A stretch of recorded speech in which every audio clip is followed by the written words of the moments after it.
Down 1.7% here, a loss of 37 points or so. Apple shares are just getting hammered this morning. We're down by between 3 and 4.5% generally across these markets. Let's talk about the speed with which we are watching this market deteriorate. We're red everywhere, essentially, down by 4-5%. We're down over 16%. Dow at the same time has fallen about 18%.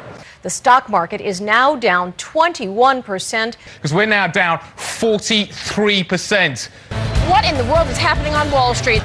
तो स्वागत है guys आपका हमारे YouTube channel में commercial psycho में। तो आज के वीडियो में हम लोग जानेंगे बहुत ही ज़्यादा इम्पॉर्टेंट टर्मिनोलॉजी को, दैट इज़ वोलेटिलिटी। इसका कनेक्शन वॉल्यूम से है, MQSOS से, बहुत ही डिफरेंट इंपॉर्टेंट चीज़ों से है। आज का वीडियो बहुत ही इंपॉर्टेंट है। अगर आप इस चीज़ को समझ गए तो आपके ट्रेड्स इंप्रूव होने लगेंगे, आपके थिंकिंग के एनालिसिस, आपकी थिंकिंग के स्टाइल स्टॉक मार्केट के अंदर कम्प्लीटली बदल जाएंगे। मोस्ट ऑफ द लोग इस चीज़ को नहीं देखते हैं। अगर इस चीज़ को देखते भी है तो इनको इस चीज़ को सही से देखने नहीं आता है। तो आज का वीडियो बहुत इंपॉर्टेंट है और इसको आप ध्यान से देखो। तो बेसिकली निफ्टी जो है 26,370 से आ चुका है 23,150 पे। ये 3,000 रुपीज़ का फॉल है और ये फॉल आया किस रीज़न से, उसका नाम है वोलेटिलिटी, राइट। तो बेसिकली निफ्टी में ऐसा क्या हो रहा था जिसके वजह से ये वोलेटिलिटी क्रिएट हुई। सो बेसिकली ये जानने से पहले कि ये वोलेटिलिटी कैसे क्रिएट हुई और ये वोलेटिलिटी को आप कैसे ट्रेड कर सकते हो, कैसे समझ सकते हो, हम लोग पहले समझेंगे कि ये वोलेटिलिटी एक्चुअली में होती क्या है। बहुत किसी को मिसकंसेप्शन है वोलेटिलिटी को लेके और ये वोलेटिलिटी काम कैसे करती है। तो बेसिकली जो वोलेटिलिटी है ना, ये बहुत ही ज़्यादा सिंपल सा टर्म है। इसका मतलब होता है प्राइस में movement from up to from down. But ये इतनी भी सिंपल नहीं है। वोलेटिलिटी एक्चुअली में एक मैथमेटिकल कैलकुलेशन को रिप्रेजेंट करती है जिसका नाम है स्टैंडर्ड डेविएशन। आपने हो सकता है इसको अपने स्कूल में पढ़ा होगा, अपने कॉलेजेस में पढ़ा होगा। बट ये स्टैंडर्ड डेविएशन डिफाइन क्या करती है, ये वोलेटिलिटी काम कैसे करती है। तो बेसिकली आपको ये समझना पड़ेगा कि एक प्राइस है जिसका एक एवरेज ट्रेंड है कि वो ऊपर ही जाते जाएगा। बट उस एवरेज प्राइस के अराउंड जब मार्केट ऊपर नीचे मूव करता है और ये ऊपर नीचे मूवमेंट कितना हो रहा है, this is called volatility.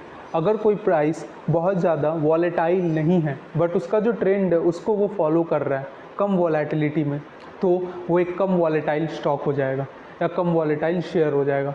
But कुछ शेयर्स ऐसे होते हैं या कुछ कमोडिटीज़ ऐसे होती हैं जो कि बहुत ज़्यादा वॉलेटाइल होती है। उन पे बहुत सारे मैक्रो इकोनॉमिक फैक्टर्स डिपेंड करते हैं, जैसे क्रिप्टो करेंसी, क्रूड ऑयल। क्योंकि ये जो वोलेटिलिटी है, ये वोलेटिलिटी चेंज होते रहती है इन मैक्रो इकोनॉमिक फैक्टर्स के कारण। अब बहुत किसी लोगों को वोलेटिलिटी समझ में नहीं आता है कि वोलेटिलिटी काम कैसे करती है, क्योंकि सिर्फ ये समझ जाना कि वोलेटिलिटी होती क्या है इनफ नहीं है स्टॉक मार्केट के लिए, राइट। तो वोलेटिलिटी को आप कैसे यूज़ कर सकते हो इसके बारे में हम लोग समझेंगे। तो बेसिकली वोलेटिलिटी होती क्या है। बिफोर नोइंग वोलेटिलिटी आपको एक चीज़ समझना ज़रूरी है, वो है एक वर्ड, एक टर्म जो कि कहीं भी आपको नहीं मिलेगा, सिर्फ इस वीडियो में मिलेगा, जिसको कहते हैं MQSOS।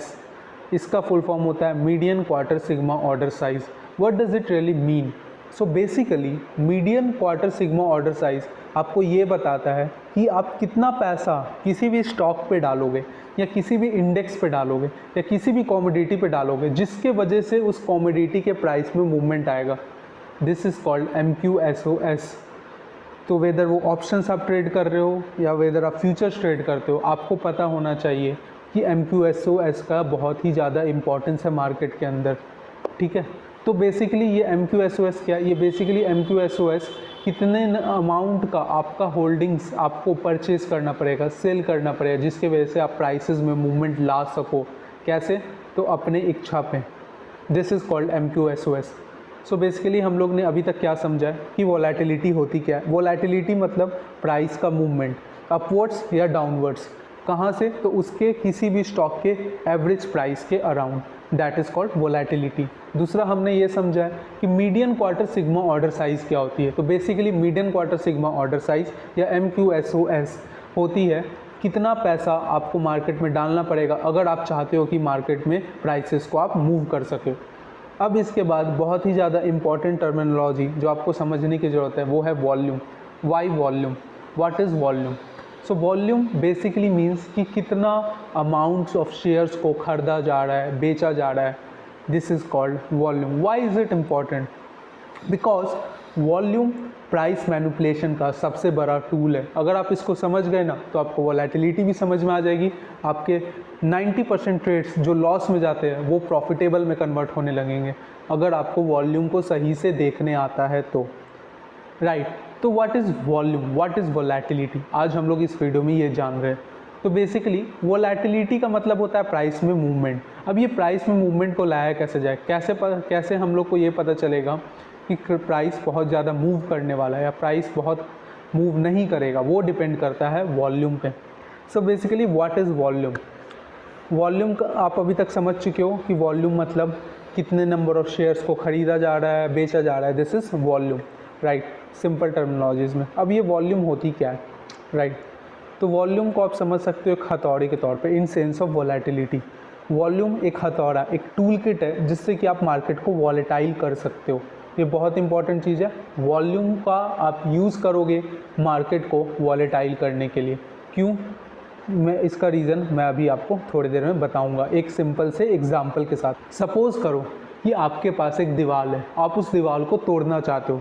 तो आपके लिए सबसे पहले क्या दो चीज़ें इंपॉर्टेंट होंगी वो बताओ. दो इंपॉर्टेंट चीज़ें जो आपको चाहिए उस दीवार को तोड़ने के लिए, वो है एक हथौड़ा और दूसरा है आपका खुद का ताकत. राइट. तो हथौड़ा, व्हाट इज़ हथौड़ा? ये जो हथौड़ा है this is a tool. So volume is a tool. अब आप कितना फोर्स लगाते हो is the amount of volume. Right. So basically आप हथौड़े से कितना फोर्स लगा रहे हो जिसके वजह से दीवार टूटेगा, उसी तरीके से वॉल्यूम काम करता है. वॉल्यूम का काम मार्केट में प्राइसेस को मूवमेंट से ऐसे रिलेटेड है कि जितना ज़्यादा मार्केट में वॉल्यूम आएगा प्राइस को मूव करेगा, प्राइस उतना ही ज़्यादा तेज़ी से फ्यूचर में भी मूव करेगा. आपके पास 2 से 3 तरीके हैं दीवार को तोड़ने के लिए. पहला कंडीशन कि आप दीवार पे जो फोर्स एक्सर्ट कर रहे हो थ्रू योर हैमर वो धीरे धीरे धीरे धीरे कर रहे हो. तो एक पॉइंट ऑफ टाइम ऐसा आएगा कि जब आप उसको फ्रीक्वेंसी से रिपीटेडली करोगे तो दीवार वीकन होते जाएगा और उसमें आप हल्का सा और फोर्स लगाओगे या हल्का सा एकदम एक्स्ट्रा हल्का सा भी फोर्स लगाओगे तो वो क्या होगा, वो दीवार टूट जाएगा. राइट. या दूसरा आपके पास ऑप्शन है कि आप एक बार में खींच के दीवार पे मारो तो फिर वो दीवार वीकन हो जाएगा. उसके बाद अगर आप हल्के फोर्स से भी दीवार पे मारोगे तो भी वो दीवार टूट जाएगा. तो उसी तरीके से वॉलेटिलिटी काम करती है. सो बेसिकली प्राइस को मूव करने के लिए दो चीज़ें ही बस इंपॉर्टेंट है पूरे के पूरे स्टॉक मार्केट है. अब भले ही आपको कोई सिखा दे RSI सीख लो बाबू, ये सीख लो, वो सीख लो, आपको जो एक्चुअल चीज़ सीखने का ज़रूरत है वो है वॉल्यूम का समझ होना कि वॉल्यूम कब ज़्यादा आ रहा है, वॉल्यूम कब ज़्यादा नहीं आ रहा है. तो आप एक सही ट्रेड में घुस पाओगे और एक सही तरीके से ट्रेडिंग को आप यूज़ कर पाओगे. और वॉल्यूम को आप समझ गए तो आपको दुनिया भर के कोई भी इंडिकेटर्स का ज़रूरत नहीं है. You don't need RSI, you don't need a super trend indicator, you don't need any indicator if you understand volume. Volume बहुत important है, इसको अच्छे से समझो.